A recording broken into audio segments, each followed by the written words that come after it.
پہلی بات تو جہیز بول کر کے کوئی لفظ عربی زبان کی ترکیب میں بنتی نہیں ہے کہ جہیز. ہاں قرآن کریم کے اندر میں جو الفاظ آئے ہیں عربی زبان کا جو لفظ ہے جیم ہا اور زا، الف سے لے کے یا تک پڑھتے ہیں نا، الف با تا سا، اسی کے اندر میں کیا ہے جیم، اور ایک لفظ کیا ہے ہا، اور ایک لفظ کیا ہے زا، یعنی جیم ہا اور زا جو ہے جہزہ سے لفظ بنا ہے. کیا بنا؟ تجہیز.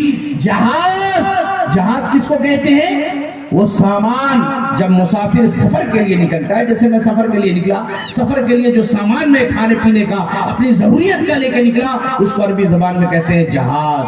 تجہیز اس کو کہتے ہیں کہ مردے کے مرنے کے بعد میت کو دفن کرنے سے پہلے جو سامان وغیرہ تیار کرتے ہیں اس کو کہتے ہیں تجہیز. اسی لیے اردو میں کہا جاتا ہے تجہیز و تکفین کے مرحلے سے ابھی گزرنا ہے، اور اسی سے ایک لفظ بنا دیا جہیز. جہیز کا مطلب کیا ہوتا ہے؟ سامان تیار کرنا، کسی کے لیے کوئی چیز ریڈی کرنا. اللہ تبارک و تعالیٰ نے قرآن کریم کے اندر فرمایا وَلَمَّا جَهَّزَهُمْ بِجَهَازِهِمْ. اس کا مطلب سورہ یوسف کے اندر میں موجود ہے کہ حضرت یوسف علیہ السلام جب مصر کے اندر تھے اور قحط سالی پڑ گئی تو یوسف علیہ السلام کے سوتیلے بھائی آئے اور غلہ وغیرہ لیا اپنے ملک جانے کے لیے. تو ان کا دستور یہ تھا کہ ہر گھر کے ایک آدمی کے نام پہ بھر کر کے راشن دیتے تھے. وہ لوگ جتنے بھائی تھے آئے اتنا راشن دے دیا.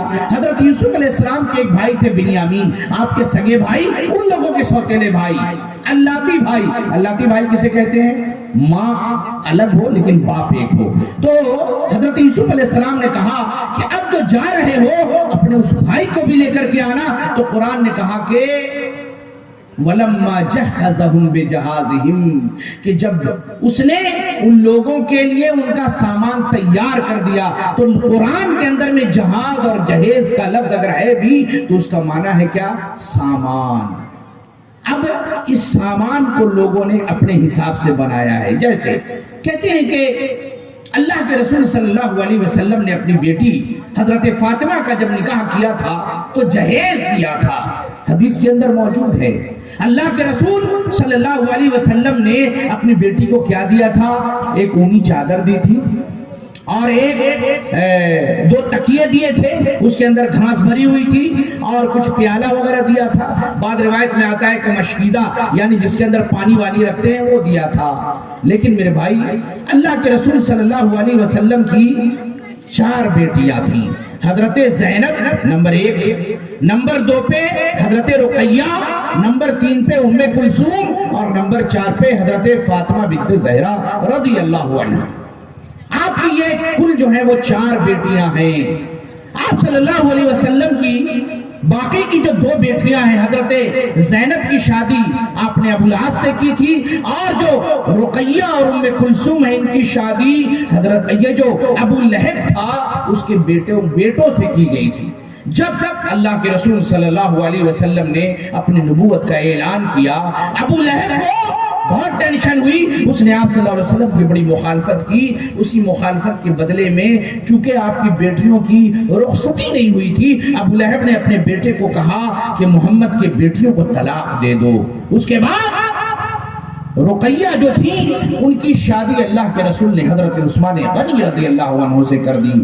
اور پھر بدر کی لڑائی کے موقع پہ جب اسی ایام میں جب حضرت رقیہ کا انتقال ہو گیا تو پھر آپ نے اپنی دوسری بیٹی ام کلثوم کی بھی شادی حضرت عثمان غنی سے کر دی.